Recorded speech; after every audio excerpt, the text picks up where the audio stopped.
প্রাক্তন প্রধানমন্ত্রীর নাতিকে ধর্ষণের মামলায় আমৃত্যু জেলের সাজা। অভিযোগ, বাড়ির পরিচারিকাকে বারবার ধর্ষণ করেছেন।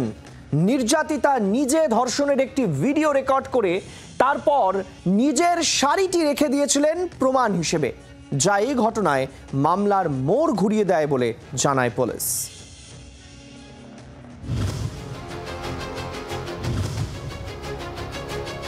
কর্ণাটকের হাসান জেলায় একটি খামার বাড়িতে পরিচারিকাকে আটকে রেখে বারবার ধর্ষণের অভিযোগ প্রজ্জ্বল রেভান্নার বিরুদ্ধে। সম্পর্কে রেভান্না প্রাক্তন প্রধানমন্ত্রী এইচ.ডি. দেবেগৌড়ার নাতি। রেভান্না প্রাক্তন জেডিএস সাংসদ, 2024 সালেও প্রার্থী হন। তার হয়ে ভোট প্রচারে গিয়েছিলেন প্রধানমন্ত্রী নরেন্দ্র মোদী। সেই ভিডিও পোস্ট করে কংগ্রেস লিখেছে, রেভান্না নরেন্দ্র মোদীর ঘনিষ্ঠ ছিলেন। রেভান্না সাজা ঘোষণার পরই আসরে বাকি বিরোধীরা।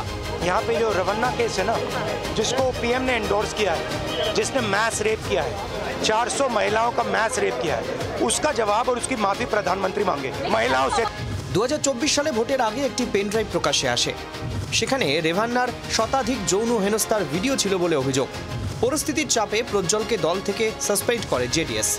সাসপেন্ডের পর ভারত ছেড়ে জার্মানি পালিয়ে যায় রেভান্না। দলের চাপেই নাতিকে দেশে ফেরার জন্য বার্তা দেন এইচ.ডি. দেবেগৌড়া। 31 মে দেশে ফিরতেই বেঙ্গালুরু বিমানবন্দর থেকে গ্রেফতার করা হয় রেভান্নাকে। শনিবার বিকেলে বহিষ্কৃত জেডিএস নেতার সাজা ঘোষণা করা হলো। সঙ্গে দোষীকে 10 লক্ষ টাকার জরিমানারও নির্দেশ দিয়েছে বেঙ্গালুরুর বিশেষ আদালত।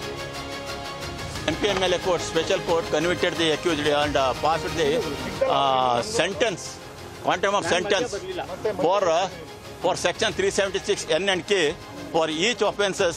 Special court convicted the accused, imposed life imprisonment. As per the law, life imprisonment means it continues till the last breath. শনিবার সাজা ঘোষণার আগে আদালতে প্রজ্জ্বল দাবি করেন তিনি নির্দোষ। রাজনীতিতে তার দ্রুত উত্থান তাকে দোষী সাব্যস্ত করল, কিন্তু তথ্য প্রমাণের ভিত্তিতে আদালত রেভান্নাকে দোষী সাব্যস্ত করে সাজা ঘোষণা করে। ব্যুরো রিপোর্ট, জি 24 ঘন্টা। বাংলার আওয়াজ, বাঙালির আবেগ, জি 24 ঘন্টা।